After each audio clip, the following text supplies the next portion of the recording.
Bam, we're live. 33 seconds early. My God, I love it. 33 seconds early. Exerciser, 20% off. Add some hydration to your penis. 40% off Fit Aid. Use the QR code. Add some hydration to your gut. CAPeptides.com. Paper Street Coffee. How cool was it when that guest I had in the other day and he's like, damn, this coffee's strong. I was like, yeah, I didn't even pay you to say that. What's up, dude? What's up? How we doing? Charlie Lawrence. In the house. Dude, I watched your 5-part series with is it RA Nutrition? Raw. Right here. Yeah, oh, there it is. Raw Nutrition. Dude, that was dope. Yeah, thank you, man. They that was honestly all their idea. Like my buddy Kenny, he does a lot of my content. But like, hey, like let's go capture. You got a good chance of winning San Francisco. I was telling them I was gonna win San Francisco. So they flew Kenny out, kind of did a little series on it. That was great. I mean, it was all Kenny. He was the one that was like editing, turning around, shooting it. I just had to run, so my job was easy. Yeah, 5-part series shows the entire training up to the win of the San Francisco City Marathon. Also shows that really that marathon is just a training piece for you, not even a race, which is a trip. We'll get into that, the freak that you are. Hey, how hard is it you seem like a guy. By the way, I missed you, dude. I really liked having you on. I'm really excited to have you back on. I was excited. Like, I hate nighttime shows, and I'm like, fuck, this dude's so cool. I was like excited. No, it's been 7 months, I think. No, wait, that long? 8 months. Yeah, at least, because I think it was like December. Yeah, you're a cool dude. I forgot how cool you were. I knew you were a cool dude, and I was excited to have you, but then I watched that Raw Nutrition. I'm like, dang, he's cool. Is it hard to give that much of yourself? I mean, you gave so much. I'm like, this guy runs on such precise fuel and energy in-out expenditure that even I was like, man, he's really giving it up for the camera. I mean, you walked us through everything. No, I mean, honestly, I enjoy it. Like, I really do enjoy it. Okay, yeah. It looks like you do. I didn't know if you were faking it or not. It looks like you do. Nah, it's fun. Even this stuff, I was talking to my girlfriend right after. I was like, I always joke because I'm geriatric as all hell. I think I told you that the first time. Where like I went to bed last night, no joke, 7:54 p.m. my time. But she's like, "You're gonna be tired." I'm like, "Nah, it's fine. I like talking to Savon, so we'll be just fine." What time is it where you're at? 7:02. Okay. PM. And I did see that in the Raw Nutrition piece. You were like, "That's it." You're like, "Well, I should have been in bed a half hour ago in Colorado time." Yep. Yeah, I go to bed early, man, but I also get up early. So, for people who haven't seen the first show we did together, you popped on my radar. You called some event and you're like, hey, I'm showing up. Make sure you got your clocks working. I'm going to break the world record for the 50 mile. You showed up. You broke the record for the first, for the 50 mile land record for any creature on planet Earth, except for, I don't know. I don't know if birds do it faster. I'm guessing there's some birds that maybe have done it faster, but I guess outside of that category, you're the fastest 50 miler creature on the planet. That is correct. Yeah. There were definitely some birds that could fly 50 miles faster than what I could run, and some animals, but I don't think they no, I don't on them. So what animal do you think? I don't think there is an animal. I mean, I bet a deer could do it, or like I don't know, some animal like that. I think that's just the first one popped in my head.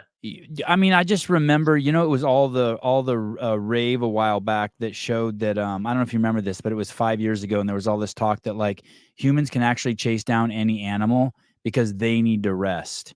So as long as you got a Charlie Lawrence on your team, it doesn't matter. Like they can go a mile, but then they got to go under a tree. So as long as you have a spotter, you can be like, Charlie's over there. You're like, got it.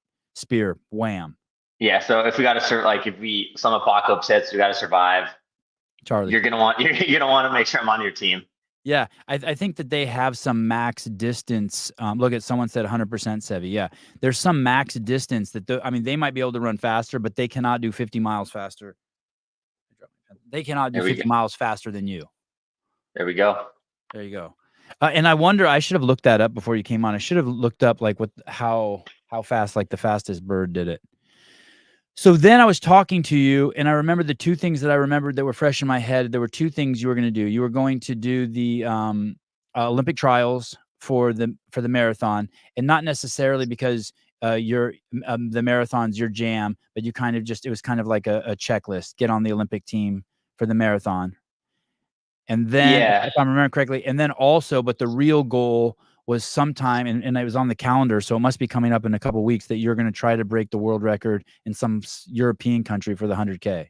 Yeah. So the circling back. So when we chatted, I was getting ready for the U.S. Olympic marathon trials.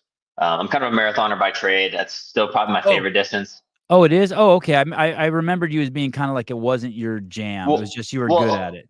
yeah, I'm good at it, and it's just like, I mean, the marathon's sexy. Everyone knows the marathon. Like, it's you're top three at the trials, you make the Olympic team. So I'm naturally just better at ultra stuff. I'm 1 for 1 in world records. Just, I don't think there's not a better percentage out there. So it's a good batting average. But it's like, it's the Olympic marathon trials. There's so many people that would just kill to be on that line. So felt like kind of a disservice to not race it. And at the same time, it's like, you can see how you stack up in the country. I thought I was in top 15 shape. But unfortunately, would have got injured. Injury popped up about 2 weeks before, and fortunately had to DNF. But then yeah, chatting, I was like, well, I'd love to go for the 100K. Ultimately, the goal is to go win the 100K World Championships, which my 50 miles should get me selected for. This could get super long-winded here, so if you need to this is very interesting. I want to hear these details because you talked about it in the raw. Hold on, before we go down there and we talk about the hiccup that you have, and now you need an invite. So you're 2 weeks out from the Olympic trials. Were those in Florida, as I recall? Those were, yeah, Orlando. Okay, what happened 2 weeks out? What happened to you? I started getting some pain kind of in my glute area. That's your butt? Kind of, basically, yeah, like right on the side, kind of right above my hip, and then kind of it traced back to like the lower part of my back, just kind of like, I guess, above my butt would be the best way to put it. I didn't really think anything of it because there's always something going on with me.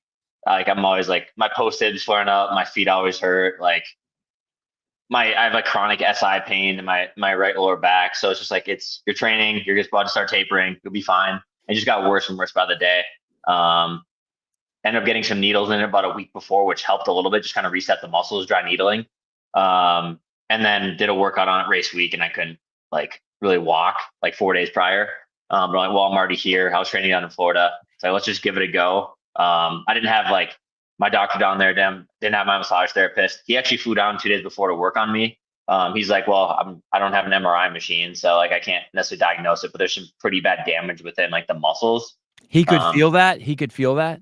Yeah. So I guess the long story short, post trials, like I ran like limped through 3 miles before, like the day before, a couple strides, drills, and then it's like, well, let's give it a go. Was fine for the first 3 miles, and just got excruciating. Was basically on one leg through after 3 miles until like 14 and a half when I pulled. But it was kind of like, I was like, just stick with it. Cause I ran conservative enough where I was already closing on people and I was on one leg. But the pain just kind of overrode it. And I was like kind of playing damage control. So decided to pull the trigger, got an MRI a week later, and it turns out I had a torn labrum. So it's basically the cartilage in between like your hip joint and your pelvis, all that cartilage in there was all torn up. And I tore my glute med, glute minimus, the two muscles on the outside that were stabilizing it, supporting it. So did a lot of damage, but I don't know, definitely would have done more if I finished. So you're 3 miles into the race, you know something's seriously wrong, and at the 14-mile mark of the Olympic trials for the 26-mile race called the marathon, you pulled out. Have you ever pulled out of a race before? One. And how long ago was that? Same reason. That was 4 years ago. I had an injury. Did you recognize the pain, and did you recognize the chatter that was coming up in your mind? How do you pull out? Yeah. Do you remember that second you pulled out? Like, did you see like a watering hole and you're like, this is my last one? Also, this is where it's bad. I pulled out, and it's just like in the running world, it's pretty small, so everyone knows everyone. And it was basically it was the same loop. So we did like a 2 mile add-on. There was basically two other big loops. So we had done the big, like the 2 mile kicker. We started on like out on the big loop, came back again. So you kind of knew like where people were. And I dropped out where I saw someone I knew, and it was MK Shea. Here's where it gets funny. She's the elite coordinator for the Boston Marathon. So like I felt pretty bad because it's like she's seeing me pull out, and Boston's obviously a race I want to go do at some point. Love to be there next spring.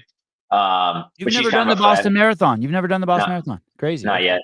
Okay. Not yet. Hopefully next spring. That's the goal. But I pull out and I see, because I knew MK, so I'm like, you're just kind of a familiar face.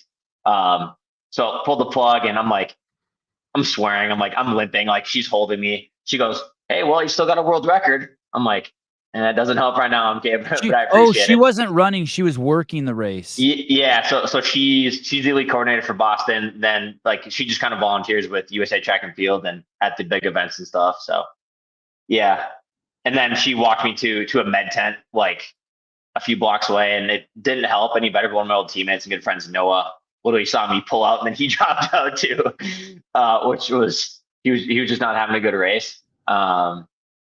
So we were miserable together in the med tent for like 2 hours because we were on the farthest end of the course, which was the worst place to drop out. And I would have literally jogged back to the finish if I could have made it, but I just couldn't. So When you said earlier in the story, you said that there was some training or something you did and you couldn't move for 4 days, like literally, like you were crawling to the bathroom to take a piss, like that bad. I was limping and like to like stand on that one leg and like put on shorts or anything. Yeah, I couldn't do it. I have to like sit down to like put on anything. So yeah, it wasn't great. Stability, no stability there, just not fun. Because of the pain was so severe. Yeah. Wow. Eaton Beaver, $4.99 for the second podcast of the day. Well, thank you. I'll take it. Whoop, whoop. Thanks, homie. We'll take any cash we can get. Matt Burns pulling out can get messy. Yeah, you can. I mean, if you leave it in, that's you can get even messier, man. Right. I don't know. I would take it. Take whatever context you want it to be in, but it could have gotten way worse that day. Totally different outcomes. Okay, so now you have the injury, and I want to talk. I want to talk about how it healed, but walk me through this story about how it caused this cascade of events that led up to this championship team you want to be on. Lead us up to that like we're dumb and we don't know anything. Yeah. So let's say fully healthy. I go through the trials. Say it is what it is. My 50-mile world record doesn't automatically get me selected for the 100K world team this December. So it's December 7th in India. So that's the big goal because it's like. Oh, I thought that was in Europe, like Serbia or something. It's in India coming up. So okay. here's where like I don't want to say it threw a wrench in it, but definitely a little twist. So well, as long as short, I'm injured. I can't run. Like I just have to rely on selection for my 50-mile time. My 50-mile should get me selected. It's a world record. When was the for this event that's in India? When was the Olympic trial also a qualifier for that event? So there was a U.S. Championships. It was April 20th. But your boy was severely effed up and on the shelf when that race happened. Like I was just coming back. So now I purely have to rely on selection for my 50-mile last November. But when I was actually in Portland at the time visiting a potential sponsor. I'm sorry. I'm really sorry about that. What? Having to go to Portland. Hey, it was all right. Okay, fine. I mean, I didn't pay for it, so. I just rag on Portland a lot, so I just had to throw that in there. Hey, I'll say it's good food. Little grungy. I don't know. It is what it is. But anyway, so I'm just like, I'm leaving dinner and I just see someone like tag me in a comment. I just said at Lawrence Char, get in on this on Instagram. I'm like, I get shit all the time, and I'm like, all right, let's actually check what this is. And he commented on this post from Alexander Sorokin. He's a current 100K world record holder. He's Lithuanian. He's putting on this race called the World's Fastest Run, September 7th in Lithuania. And I was just like, I was barely coming back, barely running. I mean, I guess I ran in Portland. I ran way too fast the day after I heard this. Just kind of do a little fit check. End up running 20 miles at 5:29 pace. So I was I'm like, all right, like I'm still decently fit. Like the engine's still there. So basically I'm like, shit, like maybe let's not wait for Worlds at December 7th. Like let's try to get in on this race if I can get fit enough. So a couple weeks later, I just like honestly talked to my agent. We tried to kind of get in contact. I just sent a DM to Sorokin. Got back to me within a day. He's like, yeah, man, we can get you in the race if you're interested. So, yeah, locked and loaded. So I've just been training for that literally since basically late May. Cause like trainings come around like really well. Fitness came really well. I mean, I won't say I panic trained when I was injured, but as soon as I got back from Orlando, I was sleeping in my altitude tent, cross training 2 hours a day in the gym as much as I could with my labrum. Just a lot of strengthening, man. So fit, ready to go, and yeah, going for the 100K world record against the current 100K world record holder in his home country at his race in like 18 days. So Okay, so let me recap the story. 19 days. You're getting ready to go to the Olympic trials. You have some Yep. sort of injury. You enter the Olympic trials, something somewhat catastrophic happens. That injury is so bad that it takes you out of another race that was going to qualify you for a race that's in India that would allow you, where you planned on breaking the 100-kilometer world record. In the meantime, Just trying to win worlds there. So that's the world championship, which like it's gonna be hot in India, so probably world record won't happen. okay. But yeah. And you wanted to go there not to set the world record, and you said this in the raw video because you may set the record, but in a few years someone may break it, and you wanted the medal because the medal's forever. The record. Oh yeah, I mean okay. That's exactly. Okay, so okay, and then all of a sudden, through the platform that has billions of lunatics on it called Instagram, where I spend most of my day, you run into someone who says, "Hey, the fucking champ's throwing an event. You should get out there and get some." Yeah, just some person who follows me said, "Get in on this," and I just commented back like the eye emoji, like a couple hours after. Oh, I love the eye emoji. I always forget to use that one. And now we're doing it. So, and how does your labrum and the damage that was done heal? Did you have surgery? No, so surgery wasn't up. That was going to take me like a year and a half. So I looked out. I have a great doctor. He's actually doctor I've had since middle school. He's a non-surgical orthopedic doctor in Minnesota, where I grew up. I got my MRI. Another shithole, but go on. Oh, Sorry. Hey, did you see just now the Democratic National Convention's going on, and the lieutenant governor was speaking? Sorry, I'm just the fucking political monster. And the lieutenant governor was speaking. You know, the lady who's second under Tim Walz, and she's up there, and she says, that's where he's from, right? Or is it Minnesota or is it Missouri? Yeah. He's Minnesota governor. Minnesota, yeah. So the lieutenant governor, who's second underneath him, Patty Flanagan, she's talking, and she starts off her speech saying, "My brother was the second person to die of COVID in the United States." So I quickly Googled this motherfucker. This motherfucker was 100 pounds overweight and was in the hospital with fucking cancer. Well, that'll when he died. She forgot to mention that. Anyway, okay, I'm gonna be cool. That's my last insertion. Of politics. I'm sorry. No, you're good. I mean, I'm not gonna throw a lot of hot takes, but okay. So you're blessed with having an amazing doctor from junior high. Yeah, I mean, he's treated my mom. Like, my mom has had herniated disc in her back. Like, she got PRP in that. She's had like, I don't think stem cell there, but like several, like I've done like, let's put it this way. When I was injured, like even in 7th, 8th grade, he'd be like, "Oh, come on in. I'll give you nerve block shots to help with like a calf injury." So he's like hooked me up with like L-carnitine. Is something I've been taking since honestly like 9th, 10th grade. D-ribose. What's it called? L-carnitine. It helps with fat metabolism. So extra energy. So just like little insights with that. Like, he's worked with me super thoroughly. All legal stuff. Just got to mention that. But it's all just there to help. And so I texted him my MRI results. Also really nice being able to message him anytime I need anything. And he just got back. He's like, "Hey, that's a pretty like big scenario. Here's what, like, he doesn't work on the weekends, doesn't do anything." He's like, I sent it to him on like a Wednesday. He's like, "Yo, if you fly back to Minnesota, I'll come in on Saturday. Don't worry about it. Like, I'll just come and like give you like do PRP on you." So literally, like, the only thing I had to cover was my flight.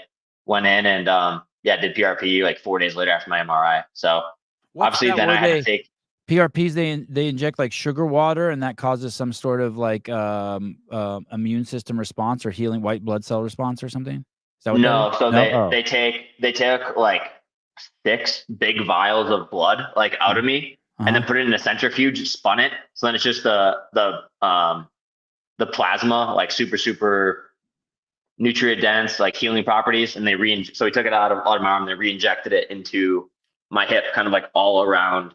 And that, so yeah, I guess the thing was, torn labrum, torn glute med, torn glute minimus, and like severe labral tearing. So And I also have like some impingement in my hip as well, which is I'll probably need surgery at some point, like when I'm done running. And I'll probably need PRP every couple of years, truthfully, just because it's like my case is, I don't say it's severe, but I also have um, like bone spurs too on the head of my femur too. So it's constantly digging into my labrum anyway. So it's constantly tearing. But it's just kind of a band-aid at the moment. But again, What it's about like, peptides? What about peptides? Are those legal in your sport? no, Really? yeah, they're legal. So yeah, Even just like the BPC 157, even just like, I don't mean like the hormone ones. I mean like the ones that are for your ligaments and tendons and shit. yeah, that's all banned. And again, it's like, I don't, to my knowledge, like they're not really performance enhancing, but at the same time, it's like, they're just banned. So I can't, Right. And again, it's like at that time I would have just been using it for purely healing, but it's banned. So Right. like Right. that's 4 years I'm out of the sport, and it's just like 4 years down the road I'm 32, like that's or 33. So that's like I'm like coming to the peak of my career right now. So but anyways, like I've been able to get up to full volume, 100 peaked at 151 miles a few weeks ago. So yeah, feeling good. Everything's good. On occasion, I'll feel a little like pull. There's honestly like kind of a tendon that attaches to basically my lower back that's always kind of irritated now. So I just get dry needles in that every once in a while, shockwave. Uh, but yeah, I mean, shout out Dr. Baumgartner. He was incredibly clutch. Came in like staffed his clinic for the weekend for me. So um, So really good dude. he's a non-surgical orthopedic doctor. So Yes, he's sir. just on the cutting edge of all the shit that's not invasive. Exactly. Yep. Is he cool? Really cool guy. Like he just Yeah. knows his shit. He's like, let's try this, let's try this, let's try this. Yeah. Oh yeah. Like I mean, it's literally just it's called D-ribose. It's a sugar that helps with ATP production. Like he gave me that and like just recommended it for me in the eighth, ninth grade. So just kind of a little hack for extra energy, like late in a marathon, or like I'll take it, I'll mix it with some like caffeine, like pre-workout, like pre-track session, I guess. So So last week you ran 151 miles. no, not last week. That was the week before San Francisco. Ran 151. Yeah, that's crazy. And in that video, you ran after the marathon. You ran another 10 miles. 40-mile day. Just a training day. Damn, dude, that's crazy. We're just having fun, man. It's all good.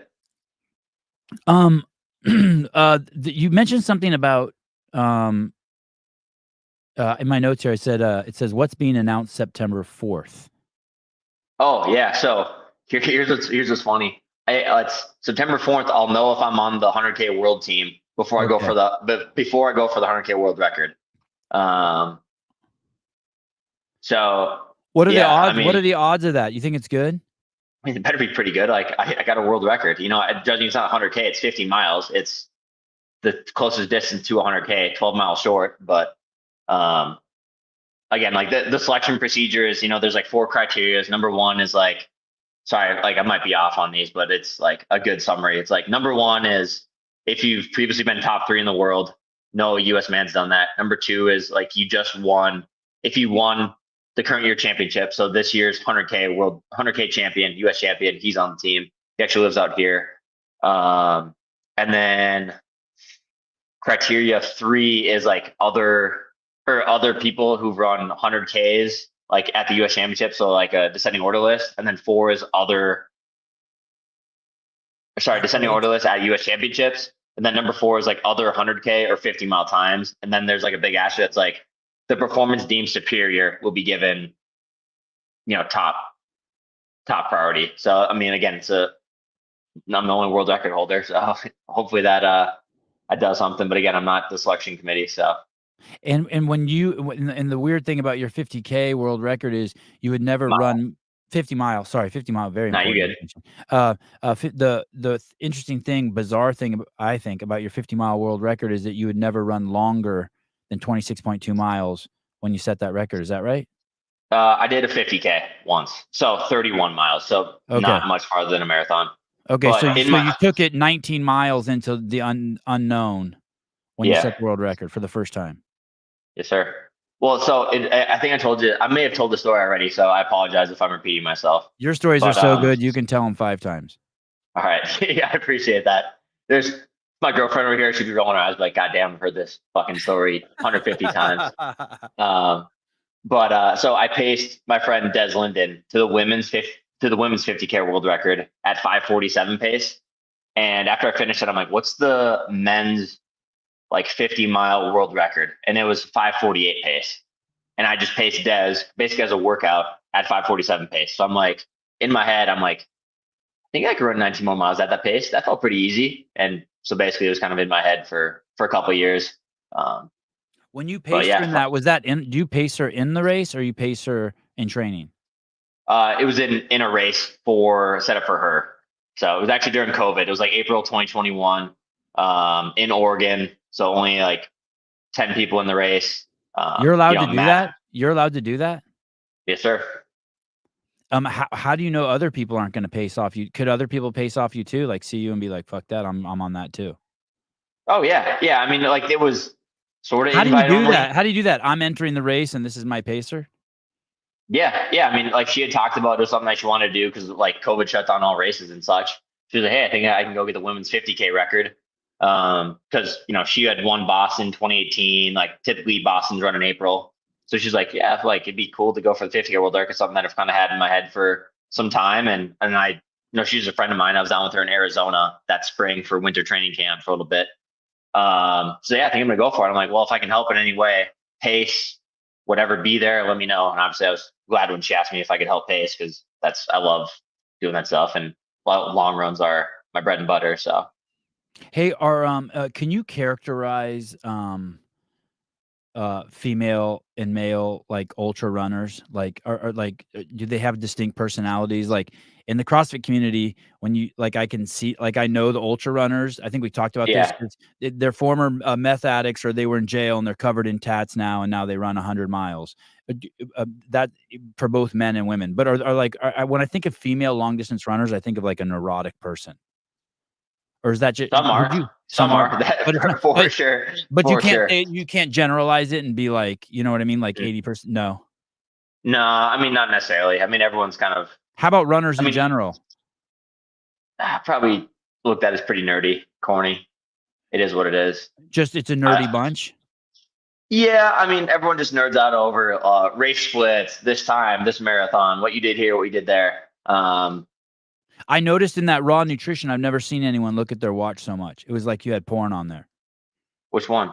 Just whatever watch you were wearing, that white one with the round face. During the race, or No, just throughout all the videos, like every scene, there's a shot of you looking at your clock. You know what I mean? Whether you're yeah, I stretching mean, or whether. this is Oh, my baby, dude. oh, not that one. It wasn't that one. It was some like Okay, yeah, never mind then. it wasn't some analog one. It was like a Yeah, that's just my training watch. Yeah, because like That's every your stretch buddy. I do, Your girlfriend ever every get jealous of that thing? of Of that this. one? No, of your other watch? No, she gave me that other one. So Oh, no, she works for that watch company, so she gave me that one. she should name that. That's your mistress. Yeah. I mean, it's with me every single run, so never leaves me. It was with me for 15 miles today. So Um, you the title, the world record for 100K, 6 hours and 5 minutes. 35 seconds. Oh, and 35 seconds. Wow. Yeah. And I'm guessing, speaking of nerding out, you've like done all the math on that, what that requires for Oh 100K. yeah. Yeah. I mean, Can you honestly, tell me too. some Like, of that?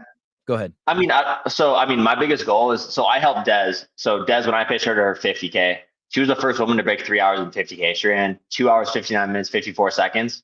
So no human's ever broken 6 hours. Just kind of like no one's ever broken 3 hours besides Des in the 50K. I'd like to be the first guy under 6 hours. So that would require 5:47 pace, the same pace that I paced her at. So only 1 second per mile slower than when I broke the 50-mile world record at. We'll see if I can do that. I mean, I think I'm fit enough to in the right race, right day. But ultimately, like I just got to go win and get the world record, and beat the current world record holder at his race, his game, and take his record. So we'll see how it pans out. We haven't talked pacing yet. I'd like 5:48 to 5:52, probably like that pace range throughout. If I feel good after 30, maybe start working it down, like try to get to 540 low, just have some time in the bank because inevitably you are going to start slowing down just because you're fatiguing 50 plus miles. So that's probably my game plan going into ultimate. It's just make sure I get the dub and get the under the current world record. How many miles is 100K? 62. Crazy. And is that dude Sorkin going to run the race? Yeah. Oh yeah. So it's his race. Like it's set up for him to go break his own world record. I'm just trying to crash the party. It's gonna be fun, dude. And do you think that there's other dudes there who are coming also to break his record? I mean, this is just a fact. Legitimately. No one else has a shot. It's me and him. Like I'm just like I'm not trying to big dick anyone, but like No, it is what it is. yeah, it is. Like there's another dude he's actually a buddy of one of my training partners. He's French. He's a French record holder. He's on 6:13, which is again it's a great time, but it's just like you're mile and a half, 2 miles back of me. Like you're not in the race, of what I'm trying to do. And is in all your trainings at elevation? Yeah. So I'm at 53. Like my place in Boulder is 5,500 feet. So I'm out of my altitude tent now, but typically for like the start of every block, I'll sleep altitude tent for at least 4 weeks.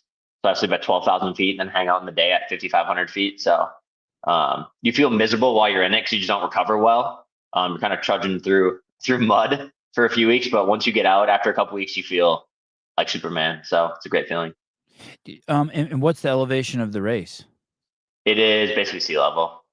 Oh, yeah, Vilnius, Lithuania.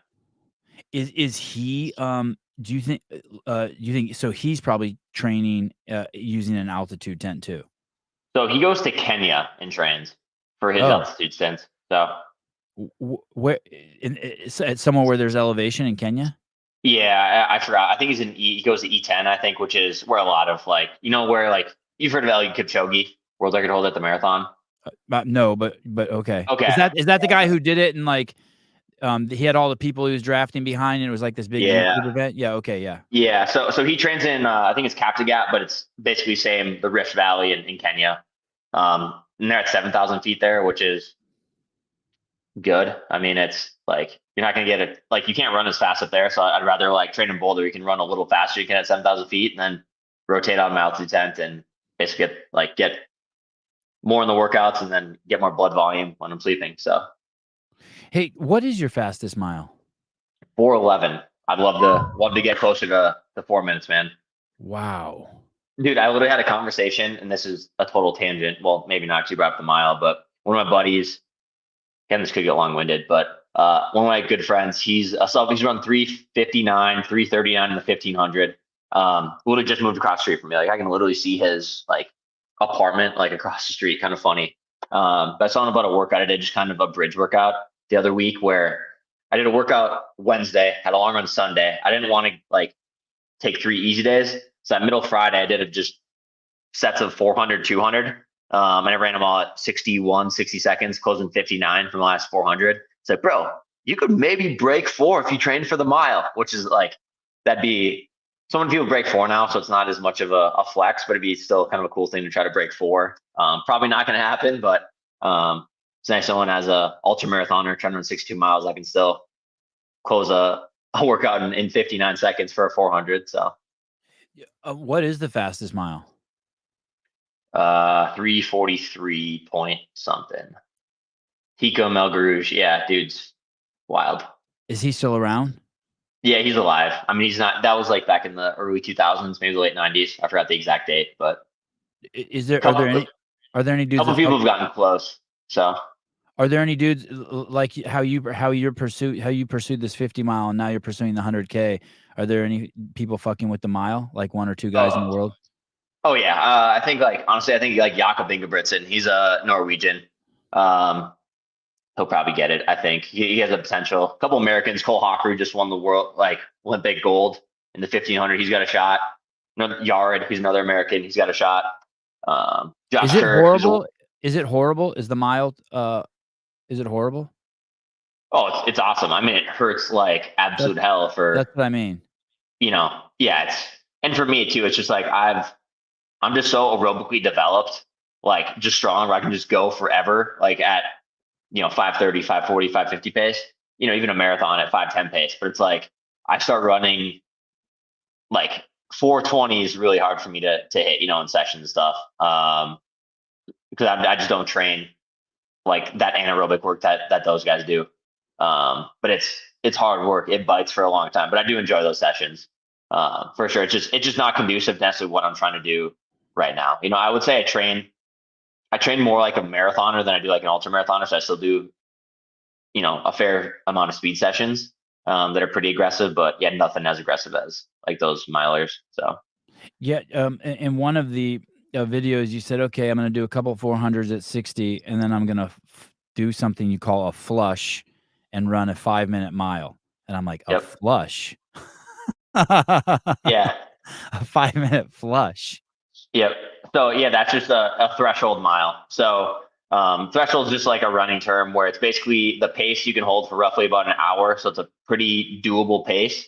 And for me, at the end of that workout, it was just like it was a pretty quick workout. It was just 2 mile, 1 mile, 800 2x4, which at pretty aggressive paces. Like I ran 62, 61, and those are well below mile pace. So I'm building up some lactic acid.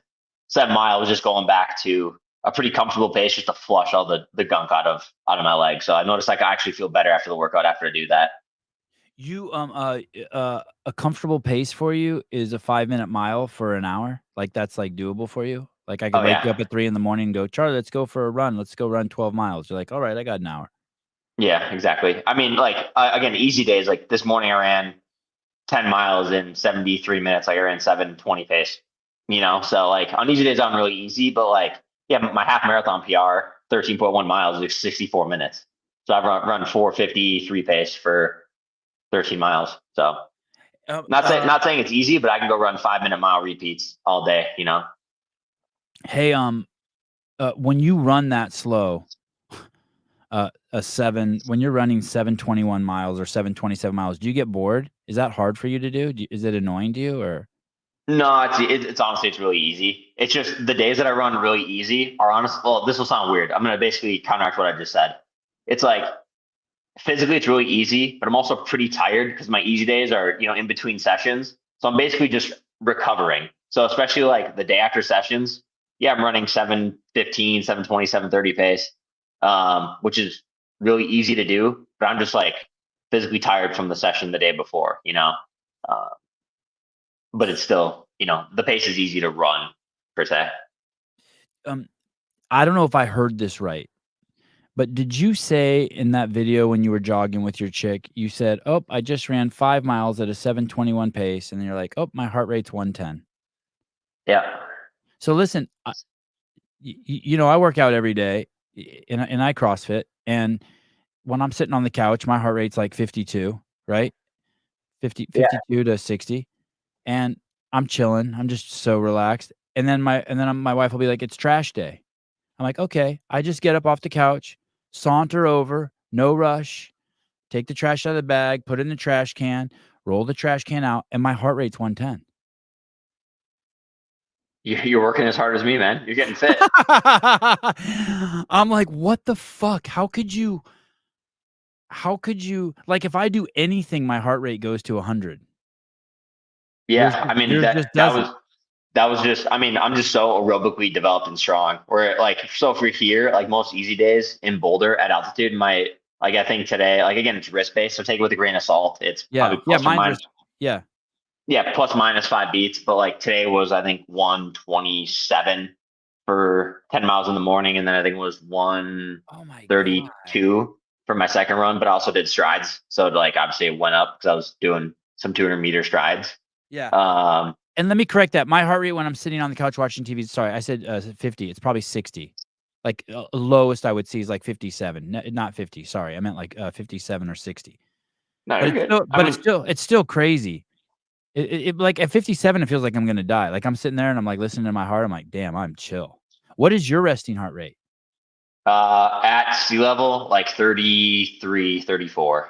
Oh, you're an ER's nightmare. Yeah, it's slow as hell, dude. Yeah, like so like I don't necessarily wear like I used to wear a whoop, um, and that like I'd wear that all the time, and it was like super noticeable. Like I just see how I was recovering and such, and like even at my altitude tent, the lowest I ever saw at 12,000 feet was 37 when I was sleeping. But at sea level, I've gotten down to 32, 33. That's crazy. So as How's your blood pressure? Is it good? far as I know, it's good. Yeah, Like like when I you think stand you up or anything, you don't get weird shit that happens. Like if you're laying down, you stand up, you don't get a head rush or anything. no. Yeah, that's absolutely wild. Jeremy World, my heart rate races when I use my exerciser. Oh, the exerciser is the penis pump. We're now selling 20% off. With code CrossFit 20. CrossFit 20. Yeah. Oh, right. Oh, Yeah, right in right front of over my my head. goddamn face. Yeah, There you right over my head. Yeah. So he gets a heart rate spike from that. go. When you I'm really scared to ask you this question. When you did the 50 miler, you knew that you were going to break the 50-mile world record. You're Yeah, like, it's a great story, right? Hey, I'm no coming in. doubt. You weren't like, hey, I'm coming to run your race. You're like, hey, get the clocks tuned up. I'm coming in. Yeah, make sure it's certified. Make sure you got everything. Like Keep the slow pokes off the trail. Here I come. recertify it. Like I'm getting it. Yeah. Um, do you have that confidence for September 7th in Lithuania? Yeah, man. Like I wouldn't be flying to Lithuania if I wasn't gonna get the record. I even said that about Tunnel Hill where I broke the 50 mile. I'm like, that would have been such a waste of a trip if I didn't get it. So wasted a lot of time, a lot of money, sponsorships money. You don't want to do that. So yeah, I feel really good. Obviously, like you never know what can happen, but I'm as fit, if not fitter, than I was before I got the record at Tunnel Hill. So So you're ready to just go. There's no hiccups yeah, from when you look in your brain, you're like, yep, that's what the world record brain looks like. yeah, no, it's all there, man. And that's the thing too, where it's going into Tunnel Hill. I'd like told myself for a year that like it was mine. So even when shit got hard and shit got bad, it's like, dude, you're still gonna get it. Like, just keep rolling. You're gonna get it. So that's my mentality here as well. Obviously a little different again, but it's like I did that solo. There was no one with me at Tunnel Hill. Like, not a soul in sight. Like every step was on my own. Here it's like like basically mano a mano. I have the 50-mile world record. He has 100K. Like we're racing, so it's like it's on a faster surface. It's not a crushed gravel trail. It's road. So you can naturally run faster on that anyway. So everything's set up to run fast and go get it. So I feel good. So theoretically, you and him, uh, uh, you and him could be running within a mile of each other for 60K. Oh yeah, I mean we'll be with each other. Probably, I'm guessing we'll probably work together probably through 40-ish miles, 45 miles. Then it'll be every man for himself. Ceasefire's off. But if I feel good early and I think I can like break him earlier, I'm gonna go do it. So, and that's one thing too where I train. He's even more aerobic than I am. Like I still train, like I do pretty hard intervals. I'll do fartleks where I'm changing paces. Like I can still like go throw in I could throw in a 5:15 mile, completely just blow it open and recover off that and back and go back to, 5:30, 5:40, 5:50, 5:50 mids, and keep going. Or I don't think he could respond to something like that. So, I see.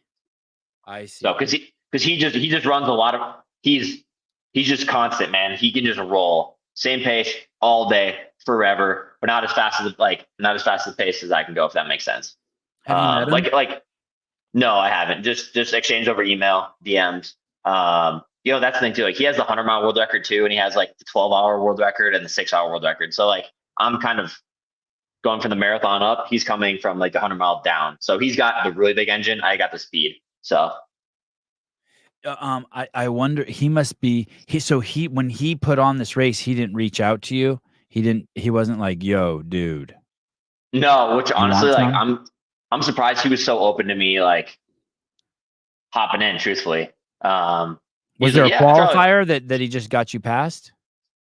Yeah, I mean, like I have a world record. I think it was just as soon as he saw my message, he was like, "Oh yeah, of course." But like also too, it's like shout out to him because like if I'm putting on a race and I have other people like trying to come and crash the party, I'm kind of like, dude, what the fuck? But also too, it's like you can't dodge people. So Right. there's already enough of that going on. So, and I I'd never dodge anyone if someone wanted to race me or come to a race that I was doing. So um, definitely respect him for that. I mean, it's completely changed his race. Oh yeah, yeah. Having I mean, I think having you come because out there, it's now a completely different scenario that's going on. Before it was a guy trying to break the world record. Now it's a fucking race.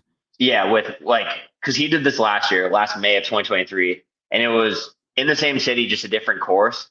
It was basically on a big city block, and he had paces there for him, like very very well set up race, just specifically for him. But now it's like I said, it's set up for basically him and I, and we're racing. Will this thing be broadcast? I don't know that yet. I wish I knew. I hope so, but it'll be at it'll be like 10 p.m. back here, basically. Like start at 10 and go till 4, basically. 4. Yeah. Yeah. When will you go there? A week in advance or 2 weeks or? So I'm heading out there next Wednesday the 28th, because I've never flown to Europe before, so I just don't want to mess with jet lag. I want to get all that out of the way. Yep, smart. So yeah, I'll be there. Yeah, I'll do a workout here Tuesday. Usually we do it Wednesday, but I'm gonna do it Tuesday. Get up here Wednesday morning, do an easy run, hop on the flight, jet over, and then get there basically Thursday afternoon. Get there, do an easy run, and hopefully just get settled in and try to shake off all the jet lag that I can. Will you have a docent there or someone who's like a hospitality person? Like, okay, Charlie, this is the track you can use to train on the week you're here or anything like that? No, so actually, like I'll be honest, Sorkin's kind of done it himself. He's been like, hey, like here's a hotel, like you got a week covered there, like it's on the race, which is great. It's only it's like 1 kilometer from the race course. Wow. Then and I actually asked him, but there is a track that's looks about to be like a mile north of where the hotel is. So I think it's pretty close. I'll probably get on the track race week, just do some faster type work, but my workout that I usually do a week before, I'll definitely just go jog over to the course and do it on the loop. So it's a 1,850 meter loop. So doing a lot of laps, but what does that end up being? I think 54 total loops, I think. Let me do a calculator here. Calculator. You have to check my math. Okay, it's Also, a 100K divided by what 18.5 is that? No, 1.85. 1.8, yeah. Equals 54 laps. Wow. Shit, dude, that's a lot of fucking laps, dude. Yeah. Also, I just texted you the race website. I probably could have put it in the chat too, but oh no, I'll pull it up. This is good. This is crazy. I bet you this guy's so excited. Yeah, he's stoked. I actually just had I haven't heard back because we're on obviously different time zones, but someone from the race just reached out. He does all of the literally this morning. Woke up to his DM, got back to him. He wants to do an interview. I think there's gonna be a press conference stuff too, so it'll be fun, man. Hey, why aren't they like WhatsApping you and shit or texting you? Why are they DMing you? I don't know. It's a great question. But probably because like I'm just more probably because I'm pretty active on Instagram, I'd guess. This guy looks old. Yeah, dude, he's 41. I said, dude, he just got an engine. Wow. But yeah, that's him. Again, really, I don't know him, but really good dude in our interaction. So, hey, they got to get your picture up here. This is crazy. Race participant. I think it's up there somewhere. It scrolls on one of the main pages. Oh, Charlie Lawrence. Yeah, but they use a really old photo, but it is what it is. Also, that was a cross country race, but it'll work. This guy. Oh, this is crazy. It's got all the people's stats. Oh, this is cool. So this guy, his marathon time world record is 2:12. This guy is 2:14. This guy doesn't even have a marathon time. No. World record holder 50 miles. What's that for me? Crazy. Marathon 2:16. Yeah, buddy. Let's see who else there is. No fat guys. Oh, a dude from Japan. That dude run. So, dude, so here's the thing. This is the first time I've actually seen it on like an actual desktop. I've only pulled it up on my phone.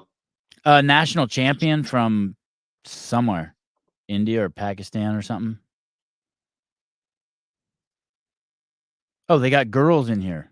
Yeah, there's a women's race as well. So Do they and have also, any heated shit going on? Will there be a woman there trying to set the record? I'm not sure on that. I really should know, but I don't. Yeah, they don't even have any competition for her. She's all out on her own. I think that, so. I'm not sure if she's running the 50K or the 100K because like they're also doing a 50K that starts at. Oh, you're right. She is doing the 50K. Okay, yeah. So she'll have probably pacers there, and honestly, like Sorkin asked me just in a message. He's like, "Yo, do you like? Are we gonna need a pacer past 50K?" And I just said, "That's up to you. Like I still live my 50 miles, so I don't mind going out alone if I have to after 50K. But again, there's also a 50K race going on, so there should be people to semi-run with or chase. So Oh, this guy seems cool as shit saying stuff like that to you. Sorkin, yeah, Yeah. he's a good dude. Again, don't know him, just over through just kind of a social media thing, but yeah. So 6 a.m. it starts. Award ceremony at 1 p.m. Jesus, 7 hours later. I mean, good day. I can start drinking at 1:30. Oh, my, would just start drinking. You can't even handle one beer, I bet. Oh, dude, I'd be drunk off my ass. Like, no lie, man. Dude, after that, no doubt. No doubt. Especially me too. Like, dude, I haven't drank in months. Just because I've been like trying to heal and like recover, you know? Seriously, dude, if you are gonna drink, you should have an eyedropper and just take an eyedropper of like tequila and put it in like a cup of sparkling water. And that's one drink for you. That's the move. That's the way to do it. Yeah. Oh, you know what I mean? 1 for 1. Yeah, seriously, 1 can of sparkling water with 1 eye drop of tequila. You could probably have 10 of those and be all fucked up. Do something weird with your girlfriend that night. All kinds of weird shit. In a foreign country, check that box. Yeah, perfect. And then, are you staying for a while, or you come bolting home? I'm getting home. Next day? Yeah, yeah, I get back. So it's again like you've been to Europe, right? Yeah. Yeah, so you travel like you basically time travel. You go, I'm going ahead a day that way, and I leave Sunday, get back Sunday here, so which is kind of nice. So yeah, race is Saturday, coming back. I'll get back, to Boulder at like 7 p.m. that next Sunday. You flying first class?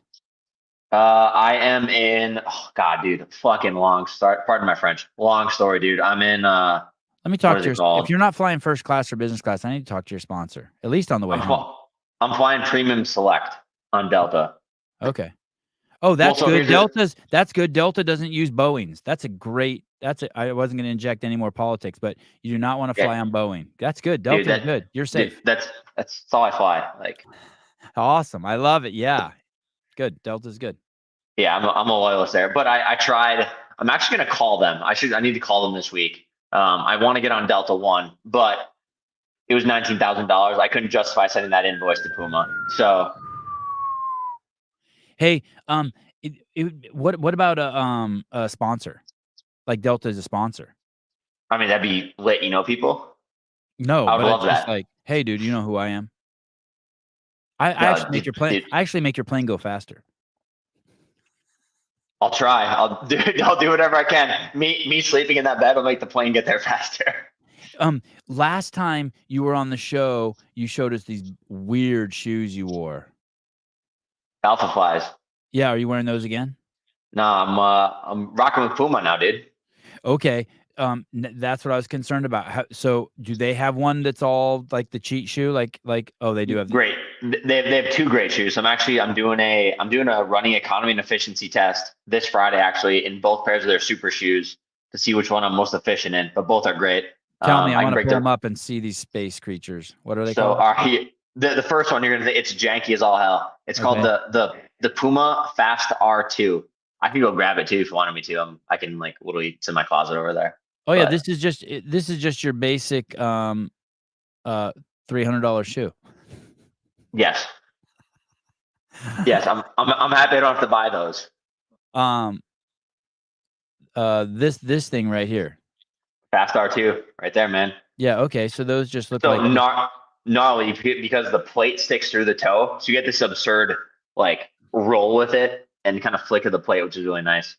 Okay. But Oh here's the thing man, though. wow. This thing is it the nitro? It's got like this stick that connects the front and the back. Yes, so that's the carbon plate. So the plate sticks out. You see where the toe is like real the white piece that's like over Oh, the under the orange. yeah. That's still the plate. So that's what I won San Francisco in. I think for marathon, and this is just my theory. I think for marathon pace work, like 5 flat to 5:15, I think that's a better shoe for that. But for longer stuff, their other shoe called the Deviate Nitro Elite 3. It's a little comfier and it's a little lighter, so you feel a little more agile in it. I think that's a shoe I'll probably end up racing in. I'll But bring that one up in 1 second. Let me show this. This shoe is a trip. yeah, janky shoe, but a great shoe. Hey, so well, I don't know. It's not any that Nike shoe is just fucking weird rave shit. But is this the same issue as the Nike shoe too? Like you put it on and you get 150 miles out of it and you retire it? Basically, yeah. I mean, I have one dead stock pair that like let's say I wear that shoe. I'll wear it for the race. I'm not touching it again. Right. And the shoe that you'll even test, that probably won't be your.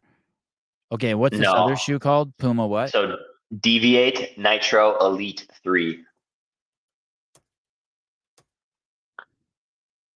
And what's kind of crazy, like shout out Puma, they're like literally like you can't get them anywhere. They had some like hidden in a warehouse in Arizona, so they were able to find me like a fresh pair just in case I like that's the shoe I end up racing in. Oh, this shoe almost looks normal. It looks way more normal than the Fast R2. Yeah. Yeah, this is like what I would wear if I wanted to be taller. I cannot believe No, no, how. no. So Nitro Elite. So that's the Nitro. That's like a like that's a good shoe. Like that's my long run shoe. Yeah, Nitro Elite 3. Nitro 2. Shit, I got to start over again. Not yeah, just go Google Deviate Nitro Elite 3. I could Deviate Nitro Elite 3. Okay, I Googled it and then, Puma's Deviate Nitro Elite 3 women's. I guess it doesn't matter if it's women's or men's, right? nah, same shoe. But yeah, it's so like it's only available in like odd women's sizes right now. So literally like they're sending me a pair. Like got the tracking, said it was gonna be delivered today, but I think it'll Is be here that it? tomorrow. Waiting. Can't see it yet. Oh, my internet went down. Now it's back. Am I all choppy and shit? No, you're good. Oh, is that it? That is it, sir. Yeah, that one looks That is more it. normal. That doesn't have like the weird, they've hidden some of the, Yeah, like oh, the there it plate's is. not exposed. But it's got some weird split in the back. Yeah, weight reduction, aerodynamics. So that shoe's definitely a little comfier, but not as aggressive with like the plate. So, um, but again, for me, it just comes down to whichever one I'm honestly just most efficient in. So, You, what do you think he'll be? What do you think he'll be wearing? I saw in one of his other videos he was wearing the Nike shoe. yeah, he's a Nike guy, so he'll be probably wearing either Vaporflies or Alpha Flies. I would guess Vaporflies. That's what I see him in mostly. But Yeah, in this video here. Oh, do you trip on that too? Like if they didn't have a shoe for you, would you be tripping? Puma? I guess they're a running company. Of course, they're gonna have a shoe for you. yeah, well, so that's the thing too, where this I was in chats with actually a company this spring. They didn't have a super shoe, so and I would have had it in my contract. I'm like, I can wear whatever shoe I want until you get a competent super shoe, and even then, even if like let's say they came with their first version, it sucked. I'd still like, no, I'm still wearing the Alpha Fly or the Vaporfly or Right. a Puma shoe. But so it just makes way more sense for the company that actually has a super shoe and a great super shoe. So And in the shirt and the pants and the shorts and the underwear, all that shit will be like pre-selected. Like this is the shit that flows. hit it out, Puma baby, yeah, And lube the thighs and with all of it, all just yeah, lube, yeah. just like baby, get me. Aquaphor all over, dude. Like literally, like knees up to my waist. Yeah, I'm not. You don't mess with chafing, especially during a marathon and up.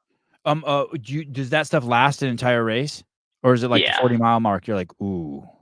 Nah, I mean at least 50 miles. I was all good. I mean, just got to do, get the crevices, get where it goes on in your quads. Like, just do it. No because spot left.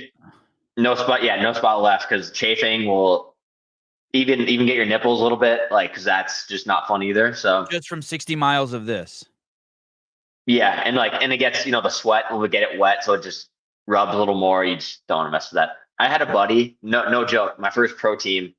First pro contract I got was a group in Michigan. My buddy Mike Morgan, he was a kind of an older guy, like he was the oldest guy on the team. He was almost 40. Really good dude. His top place was 12th at the trials in 2008. Great runner, but no matter what, that was his biggest fear was his nipples chafing every day. 2 band-aids. He's like, I'm not messing with it. I've chafed my So nipples once. I went surfing once, and with no wetsuit, and I chafed my nipples, and it was because your nipples are rubbing on the. Oh, dude, it was yeah, horrible. yeah. It's just not. Horrible. just don't mess with it. We've all had it. It's not fun. What about that lubricant making it so your skin can't breathe? Which one is that? I don't know. I'm just saying. I'm just making up any lubricant. Like you put that stuff all over your skin, like Vaseline or something, and like do you sweat through that stuff anyway? Doesn't like No, it doesn't like seal you shut and then you fucking die. Have you heard of people like they paint them and then they die? You ever heard of that? Yeah, like no. I think it's a little more breathable. Okay. Just at least, at least I can still. Yeah, I'll be fine. I'll be good. Sevi, Google it. Runners bleed like hell from their nipples. Shitty Dude, one. yeah. You could just Google like runner nipple chafe. The Google images will probably be horrific because it's just like their shirts are it's just blood coming down, guaranteed. I don't even know. Horrific. So I don't even know how to spell chafe. I'm so glad. CH. Oh shit! Wow. Oh yeah! Wow. This is That's crazy. Yeah, you don't want that. Wow. He just Wow. Yeah. That's what you don't want. No. Have you ever seen that at a race? I haven't seen it like that bad, but I've seen like 100%. I've seen it, but it's just mostly just like red dots. Like I haven't seen it bleeding down. Yeah. Damn. Bloody nipples during running. Oh look, they even sell stickers. Of course they do. Nipple stickers. Maybe I should get that. I think you got the lube thing figured out. Yeah. I'll say this though, San Francisco was kind of humid, and the Puma top did because I basically tried to throw some water like on it, and that kind of made him chafe slightly, but it wasn't nearly that bad. Didn't bleed, but definitely felt it like the last couple of miles. So maybe it could be worthwhile just getting some nipple tape. Your girlfriend's going? She's going, yeah. Does she go to every race? She goes to most of them, yes. So. And any other family, any parents or friends or anyone? Yeah, so my dad is flying over. That'll be an experience for him because he's from the town I grew up in is 2,500 people, small town in central Minnesota. I love my dad, but when you grow up and you're kind of like your parents aren't like superheroes anymore. Yeah.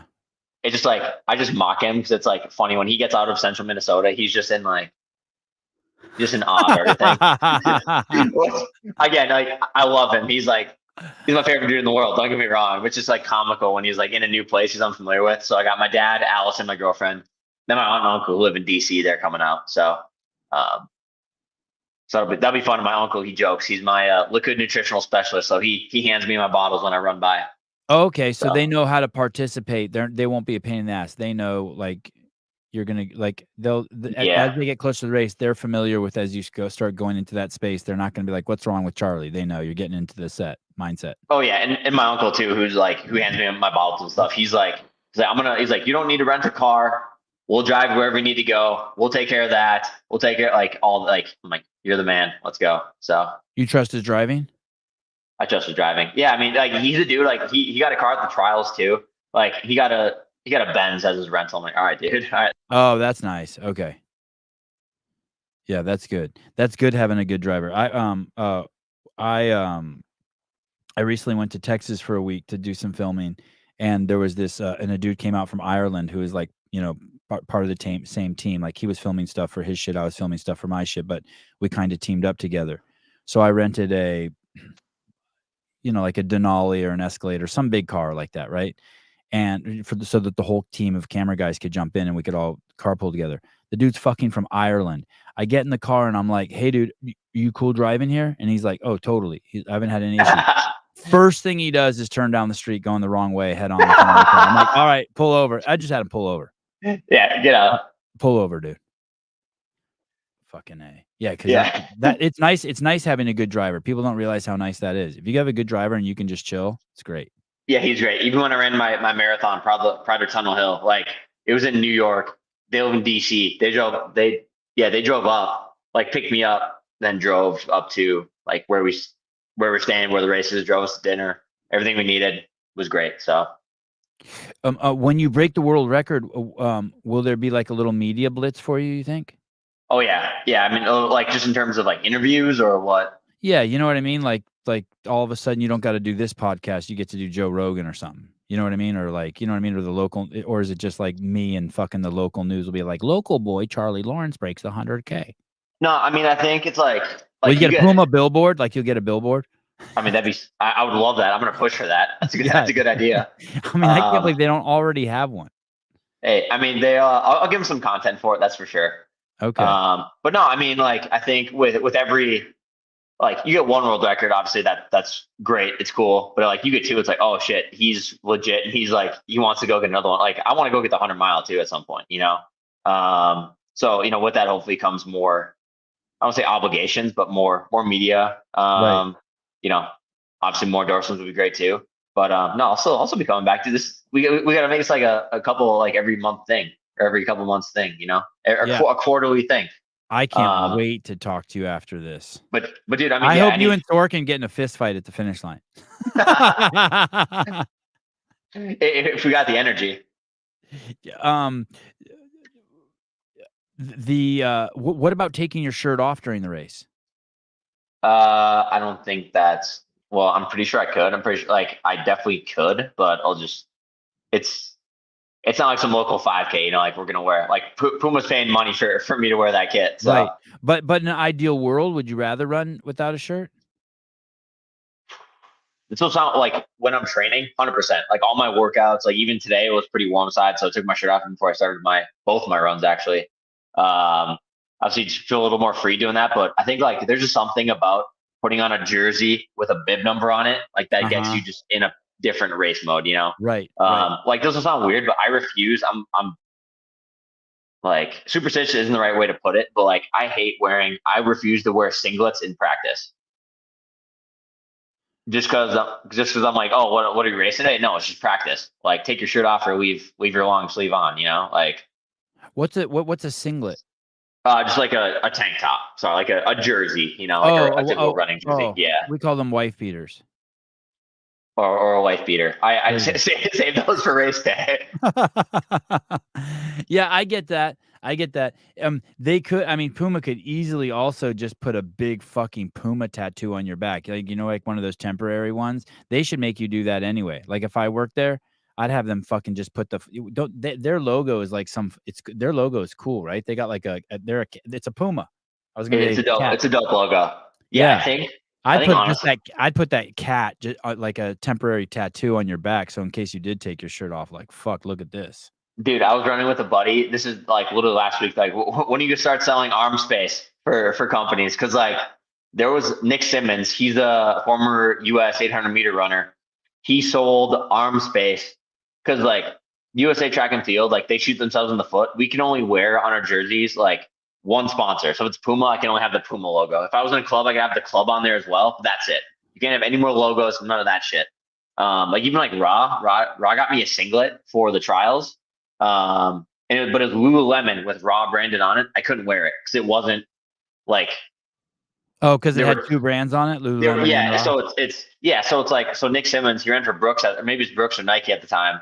He was just like, he's like, F that. Like I want to go do, like I want to get other sponsorships. Like this is what they do, and now they do it in the NBA. It's what they do in NASCAR. It's what they do in name a sport, soccer. Like so he's just like, F it. Like I'm just gonna sell get a temporary tattoo on my on his biceps or on his like shoulders, and he did that. And he sold, I forgot what sponsor he got, but he got or maybe it was like right here. So he flexed when he won USA's, and he's had to sponsor like someone who paid ad space on his arms for temporary tattoos.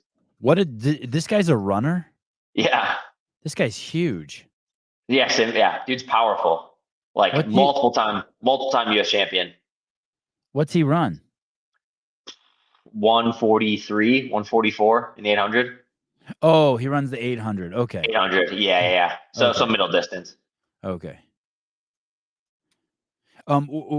So the race will be over, and you'll be in uncharted territory again in terms of your recovery and just your state of mind. And yeah, I mean, I'm ready to that dude where I'm like, dude, I just want to get back after it. Like, I want to go. I'm probably going to run Indy Monumental Marathon, Indianapolis, November 9th. So I'd love to go win that.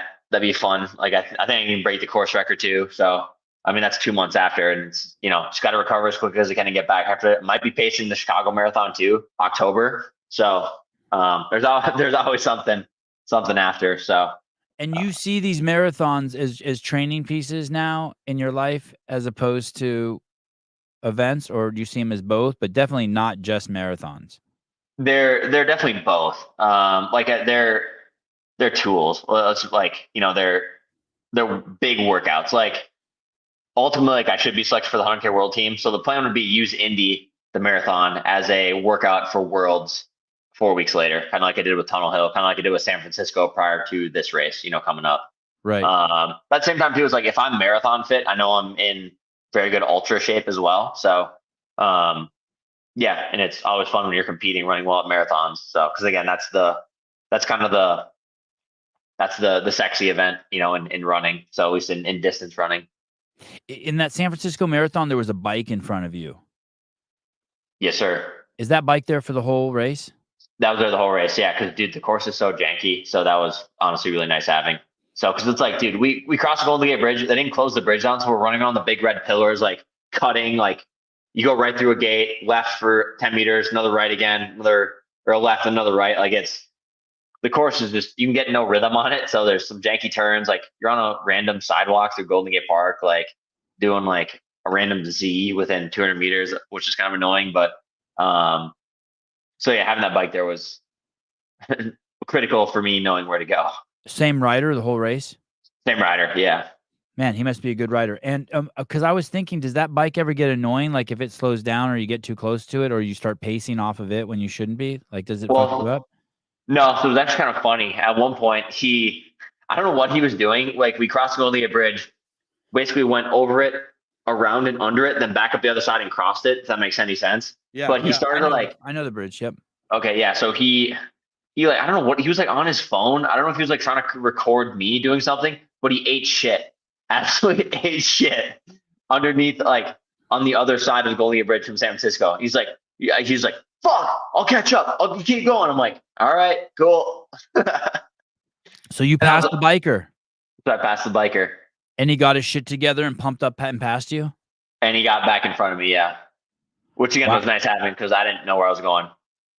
Wow, that's awesome. You ever seen anything like that before in a race? The motorcycle in the front, or the biker crashes or anything? No, fortunately, no. Thank God. How about have you ever had a motorcycle in front of you, or a car, and you're just taking in all that exhaust? Yes. Kind of annoying. Yeah. How do they justify that? I don't know. They're far enough ahead, so we can't technically get any. I don't know. It's not a risk to us, I guess. Put it that way. I'll tell you what. In high school, I ran into. They had a lead golf cart. I caught the golf cart within a mile. Really annoying. Like, I literally ran into the back of it and like just went around it. Hey, they need an electric bike for that. They should. Yeah, now they should. Yeah, or an electric motorcycle or something. Yeah, this dude was just pedaling. Like, it was all him. All right, I'm pumped. So you're gonna do this on September 7th, and then I'm gonna be watching. Hey, if you find out if it's televised, will you text me? You bet. Yeah, I'll do a little watch party here as we get down to the last hour on my podcast. I'll just steal their stream and watch it. Let's go. Yeah, that'd be awesome. Yeah, that's awesome. All right, Charlie Lawrence, you the man, dude. Dude, let's do this again. Yeah, can't wait. Hey, September. Yeah, you're a true inspiration. Oh, yeah. I'm going to talk to you. I'm going to text Sousa right when we're done and try to schedule you when you get back. Perfect. Sounds good. I appreciate you having me. All right, brother. Talk to you soon. Have a good night, bro. Good night. Charlie Lawrence, holy cow, 50-mile world record holder. Oh, that's a great question. Did you ever smell farts from the guy on the bike? Damn. That's a great question.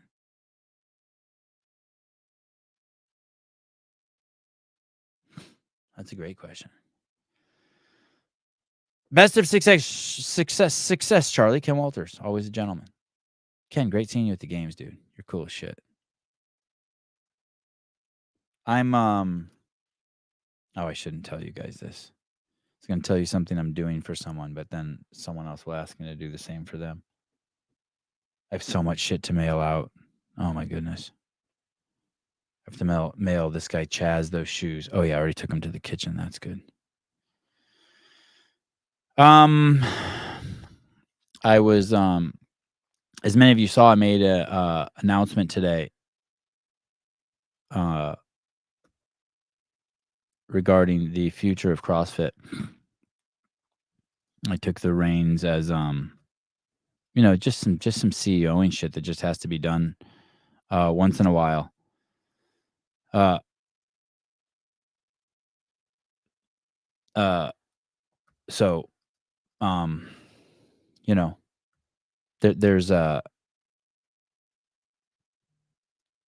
there's a bunch of questions. I should just do an entire show question. I should just reply to these questions. A lot of you are excited about the breaking news. CEO announces go forward plan for the CrossFit Games. I understand you guys are excited. I know it's a brilliant plan. Most of you get it. 90% of you get it. The 10%, don't get it, which is interesting because it's very clear. But just none of these answers I'm going to give you. I'll do a whole show on it, but I'll just give you a little rundown. Let's do a little. There's only a couple hundred of us here. Let's just do a little dress rehearsal. You guys want to do that with me real quick? We'll go through some of the questions. I'll see how and then I'll work on the answers. This will be the unofficial response. But will the affiliates be paid for running the Open? No, they will not be paid for running the Open. The affiliates will be getting they can do it if they want to do it, and they don't have to if they don't want to. They can utilize it as they should just think of it as a tool for them to if it adds value to their gym and to their members, they should do it. And if not, fuck the Open, don't do it. And but still, you'll be able to get 6 tickets. And you have to remember, at 6 tickets, only 3,000 affiliates will get tickets still. I mean, it'll be crushed, right? And then you can resell the tickets if you want for $2,000 a piece and double your affiliate fees back. I mean, it's fucking amazing. I'm fucking brilliant. I should have done this a long time ago. The only reason why I'm an idiot is because it took me so long to do this. How would this improve the situation? How would it change the tragic circumstances at the games this year? Sorry, I'm lost. Paul Walters, you are lost. This has actually, this is a something that's a long time coming. I can see by the athletes' reaction and by the noise on the internet that we've kind of lost our way with the games, right? So we're going to regroup and we're going to refocus on the only thing that matters, which is the affiliates. The incident with Lazar, extremely tragic, and so many people. Because this podcast is so broad and open in its scope at looking at it, they get so confused if I do anything besides just be like, yes, a lifeguard should have got him. I mean, I've said that fucking 100 times, for crying out loud. But we need to regroup. This has how would this improve the situation? It would not improve the situation. Lazar is dead, and it will not improve that situation. But this stronghold that I see that the athletes think that they have on the community, this is causing unnecessary pain and dissension, and something that really is just a health and a lifestyle phenomenon. It's lost its way. So there you go, Paul. Where do I vote for this? You don't need to vote for it. I'm going to do it. $1,500 a ticket. You're out of your mind. Well, maybe $2,000 a ticket. It will be a 5-day event. Maybe $2,000 a ticket. I understand some people will just think that that's too expensive. I understand. There's lots of you. There's lots of these. UFC gets complaints all the time for their $10,000 tickets, but listen, they still sell out. Listen, that's not important. Out of my mind, in my mind, it doesn't matter. I think $1,500 is probably low. I said that just. I mean, I think we're getting closer to 2,000. Is this true or sarcasm talk? I don't get it. Sorry, am I missing something? This is true. This will 100% be a family event, and the tickets will be $1,500. It makes complete sense. I'm reading into this, and I think this is facetiousness. And my response is to you, apparently not your family, because the affiliate owners, the husband and wife and their 4 kids, it will be can easily go to the games, or they can sell the tickets to someone else, and those people can go to the games. And it'll be a beautiful, exclusive event. And that's just the way it is. That's how unnecessary it is. It's like buying a Gucci bag. It is completely unnecessary. And so if we're going to do it, it's going to be a very special, exclusive event, except for our affiliates. For our affiliates, it's going to be a boon. You understand? Okay. But I understand there's a lot of people who they don't have a growth mindset, or they don't think, oh, how can I make money, or shall I sell candy bars for this, or shall I sell blowjobs for this? I understand you're limited in your thinking. Make us go back to church next. I don't understand that. Never happen money talks. Never. I have no idea what that means. Can we do a brisket eating contest at the community event? My wife would win easy. Yeah, I could probably win that too, of course.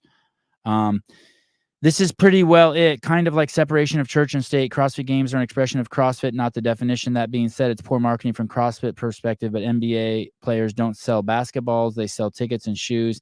They have no real marketing plan with all of it to make athletes make CrossFit relevant. Rich, Scott Panchek, and the old guard were all tied to CrossFit. Now, not much. What a CFL won in the entire top 10 male, female at the games, maybe 5 total. Team had more, but it's not premier and forefront. I'm not sure what you're saying, but yeah, there's not going to be a separation of church and state. This is going to be, this is an affiliate event. That's all it is. If you're having trouble getting your head wrapped around it, it's an affiliate event. It's all it is. That's all it is. Yes. Oh, Sevon, you know that CrossFit started with no affiliates?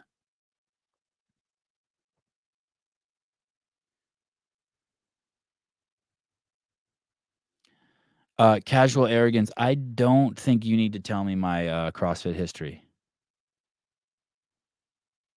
Unless you're Greg himself, I don't think that you need to tell me my CrossFit history. WOD's posted online for years, people at home, and 0 affiliates. And affiliates came after. Also, the games are not for affiliates anymore. It's a fucking international sport now. And so this is the problem right here. Do you guys get this? It's a fucking international sport right now. No, it is masquerading as an international sport.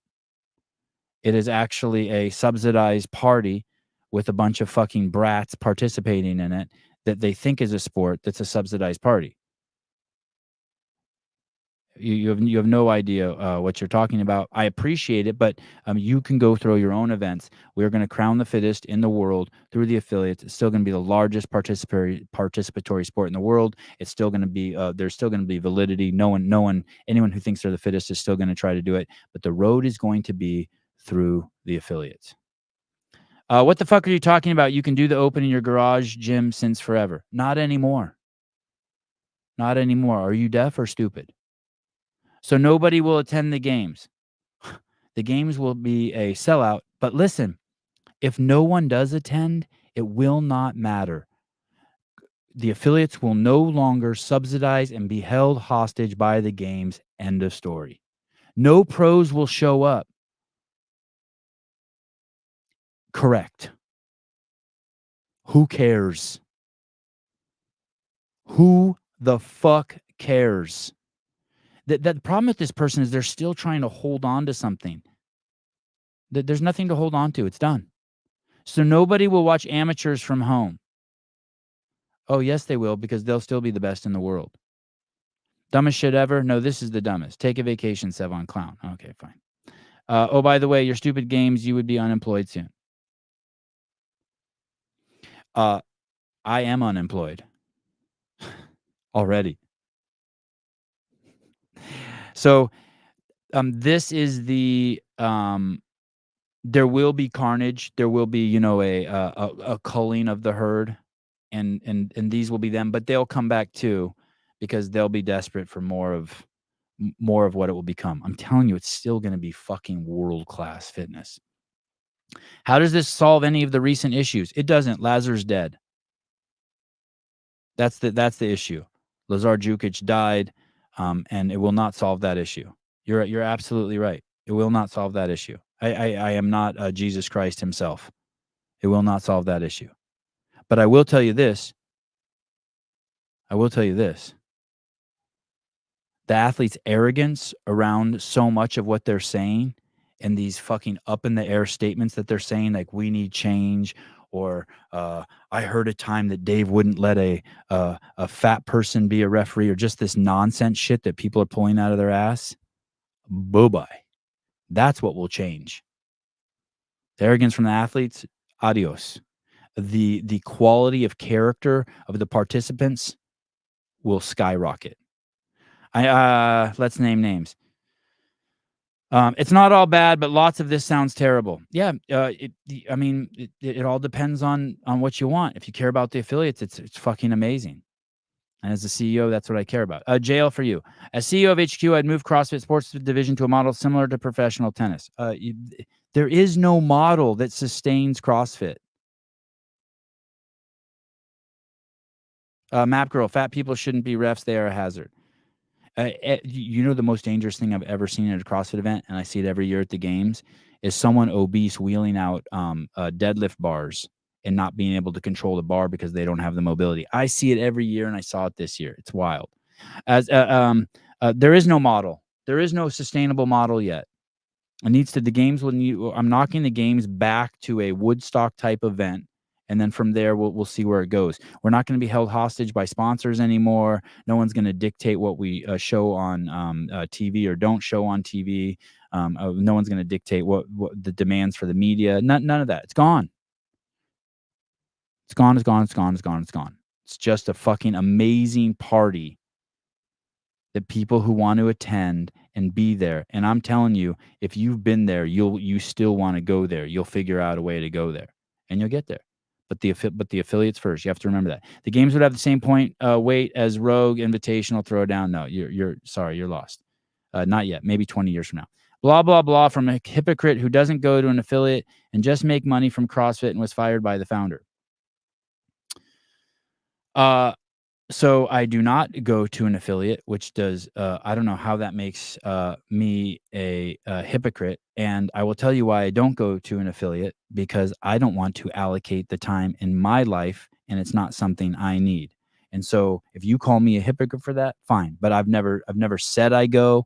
I've been to more affiliates than most people. I've paid for affiliate fees for years because my wife attended affiliate. I've been to shitloads of affiliates. My mom goes to an affiliate. I do not attend affiliate.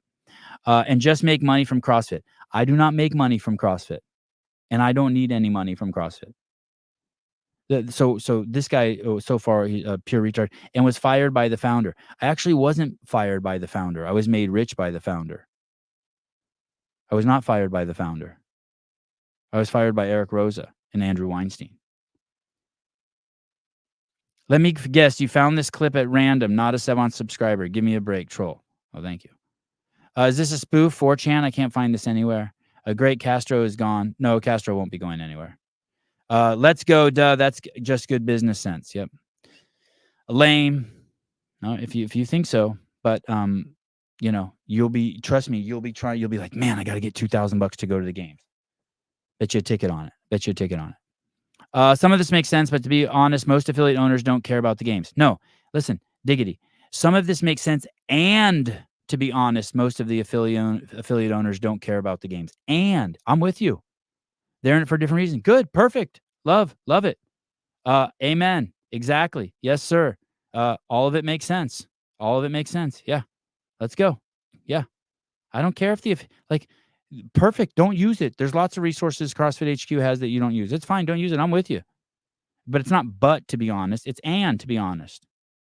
Yeah, good. They're in it for a different reason. Great. Honestly, you don't need prize money for anyone. The title fittest on earth will lead to so much internet money. Yeah, and the prize money may get taken down to zero. Who knows? But for preliminary announcements now, I'm letting you know at least in half. A little blip, yeah, try and make that idea fly. I don't remember exactly what he's talking about. I don't remember what he's talking about. I feel this. I think Sevon's an ass, but this is correct. Okay. What should I write to this guy? Your mom has a sweet ass. No, fuck it. I'm done doing those. Okay. CrossFit is dead. Dude, really think the L1 is meaningful? Heck, the L2 pointless comment. This is someone who's bitter. I bet you I bet you this person's bitter. I just think CrossFit put a nail in the coffin. Most of their revenue comes from masters. No, most of their revenue does not come from masters. Most of their revenue comes from seminars and affiliates. Now masters gets nothing. See, this person doesn't get it. It doesn't matter anymore. This person's like, you've completely missed the point. I think CrossFit put a nail in the coffin. Most of their revenue comes from masters. No, it does not. You're thinking about the open money? That's just a fucking blip, dude. Now masters get nothing? Yeah, they get nothing. No, you know what they get? They get a party thrown in their behalf with a world-class run event where they can go compete against other people. Well, that's going to drive away the best in the world and the guys who are juiced up. Fine. I'm cool with that. We're cool with that.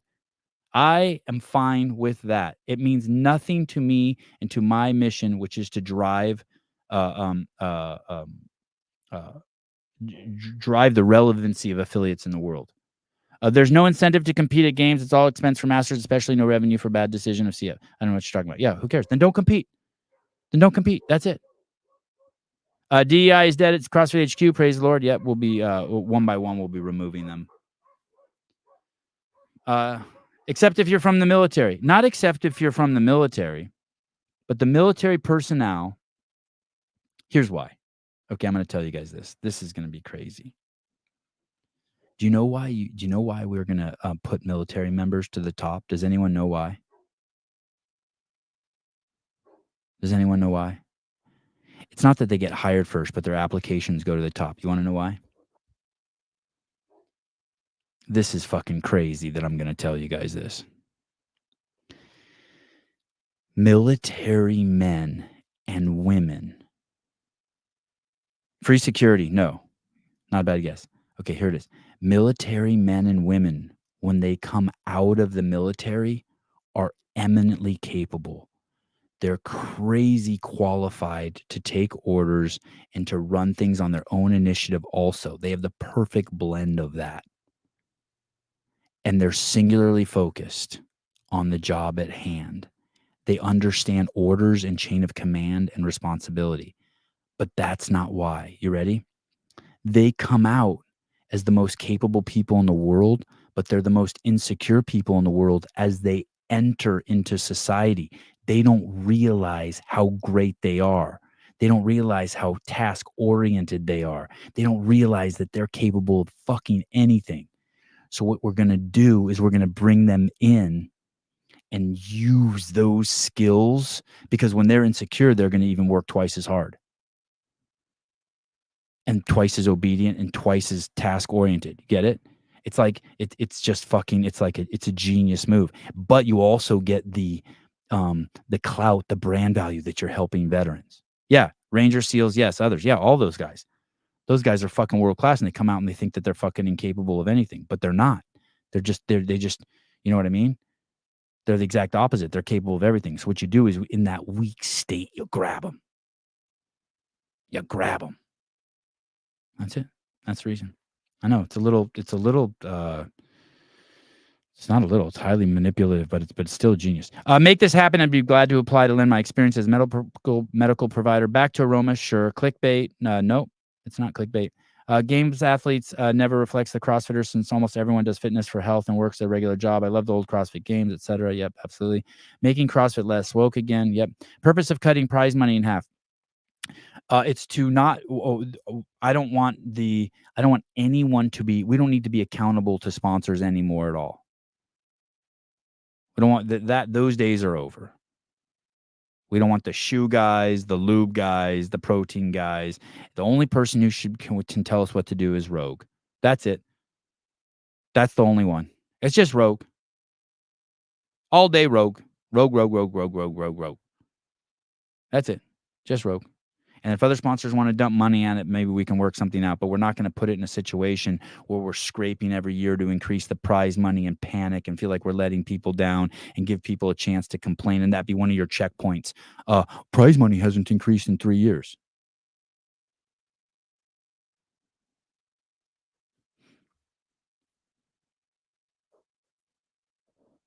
Mason Mitchell, how many affiliates have you been to this year?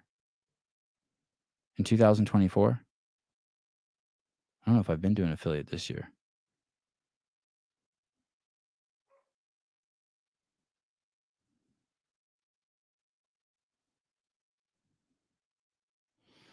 I know I can picture myself doing like pull-ups and shit in affiliate. I haven't gone and taken an affiliate class for sure this year, but I've probably been to, I don't know, 4 or 5 affiliates. Mason Mitchell, how many times have you talked about the importance of affiliates or had a affiliate video contest or run affiliate videos this year? I'm just curious.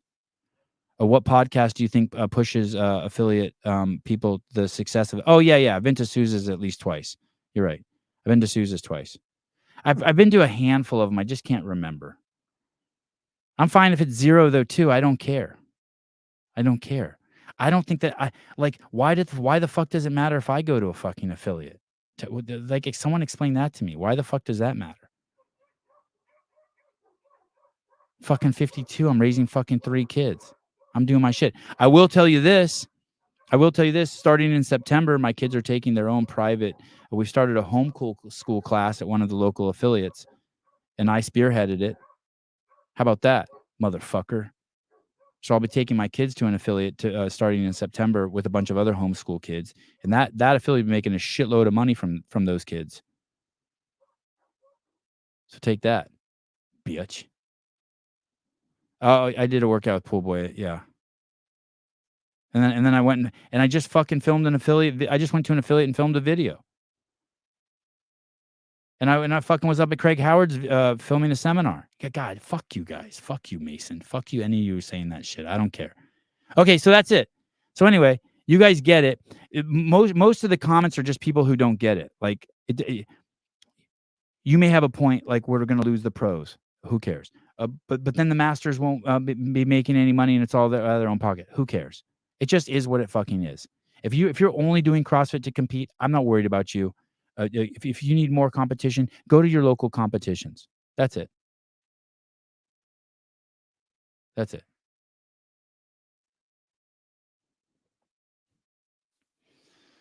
All right. That was a good trial run. I need to do that without saying fuck you to someone in the audience. I'm in the DMs with this fucking guy who says he loves the show, but he says I've become so arrogant and combative, and I yell, and I anyone who has a dissenting opinion, I yell at. It's like, haven't I always done that? I've been open-minded and yell. Oh my god, this shit is. I saw that. I saw that, Barry McCockiner. It's insane. It's insane. Their posts are insane. They say nothing. Do you want me to bring one up? Do you want me to bring hers up and just eviscerate them? I don't know how to do it gently and with compassion. Like, I'm trying to be compassionate and gentle, but they're not saying anything.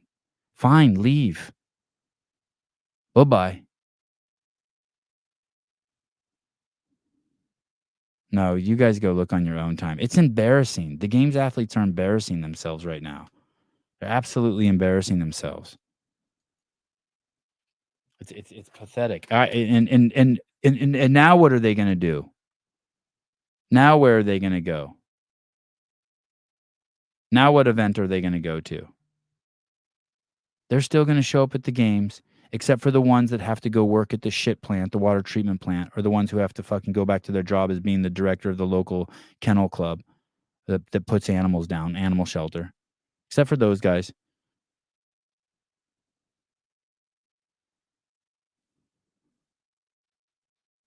All right.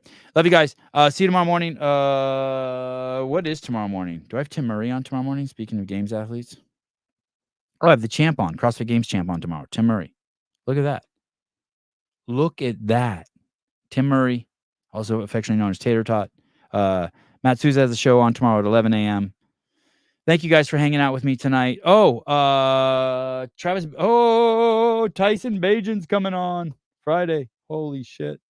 Perfect. We have a schedule for Friday at 8:30 a.m. Pacific Standard Time. Wow. Oh my God. Friday's going to be crazy. Dude, Friday, Chris Cooper's coming on. Listen about, Friday's going to be crazy. We have Chris Cooper coming on. Does everyone know who Chris Cooper is? Chris Cooper's the man. And he just had Two Brain just had an affiliate gathering, and they sold out. 1,000 affiliates arrived. They sold out. They had to turn people away. They've already sold, I want to say they've already sold like 500 tickets for next year's affiliate gathering. I'm so stupid. I'm so stupid that I haven't gone to that. I need to go to that. But the state of the industry report, the surveys are out. And that's the survey they take where they survey like 15,000 gyms, and then they put out that beautiful pamphlet. So he's coming on. I'm going to talk to him about that. I'm going to ask him if he's seen this kind of turmoil in the community before, ask him if he recognizes it from some of the patterns from the sale with Rosa, or the getting rid of the media team, or Floyd 19, or the different times we've seen these big hullabaloos.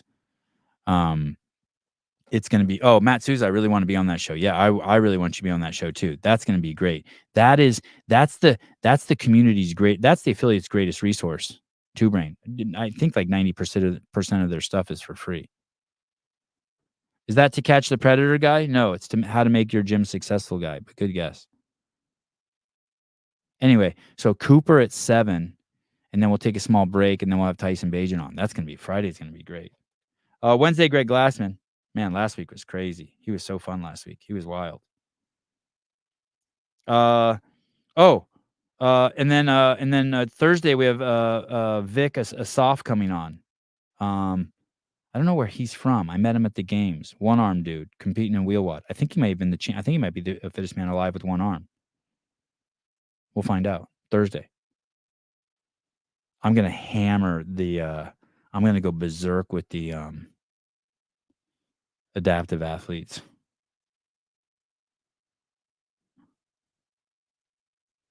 I want to try to get Gracie Walton on too. I'm WhatsApping with her and her boyfriend. Damn, my eyes are getting fucking squirrely.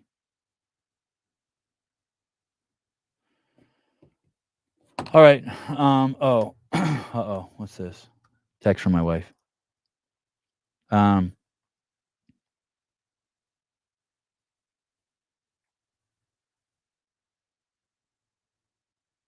Man, the Democratic National Convention is hilarious. The audio's gone out like 3 times. For some reason, it seems like obese women seem to be like the highlight of the convention. It's wild. And a shitload of obese men, which, I mean, it is what it is, but it is kind of interesting how they keep parading out all these people who look really sick. I watched the first 2 hours were just all about COVID. One lady came out. She's the lieutenant governor. Well, you guys heard me talk to Charlie about it. The lieutenant governor of Minnesota came out, Patty Flanagan, and she ran away in the middle of the speech. And I wonder if it was because she was lying. Yeah, it's a diabetes convention. It's bad. And the viewership numbers are so low. Oh my God. I watched it on Fox, AP, and on ABC. I was trying to go back and forth because they're having such audio issues. So I was like clicking through the different ones. Did you invite adaptive proven athlete? I will. Tell me who it is. I'll invite any I just want cool athletes. I just want cool, like, just, you know what I mean? I just want cool dudes.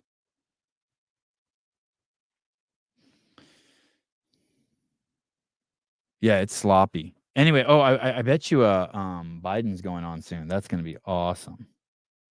All right. Anyway, I'll see you guys tomorrow morning, 7 a.m. Pacific Standard Time. And eventually I'll wait a couple more days, and then I'll do a whole show answering questions about how the games is going to go on moving forward. See if Danielle Brandon will come back on the show. I don't know. I'm not doing. I'm gonna do Gracie Walton. That's my. I'm just gonna slowly. I'm edging. I want to slowly come back into the games athletes right now. I need some like home runs with them. Like I need to. I want to fall in love with them again. Maybe Dallin Pepper, Jason Hobb, maybe Rich Froning. I need to have Rich Froning on. That'd be nice. All right.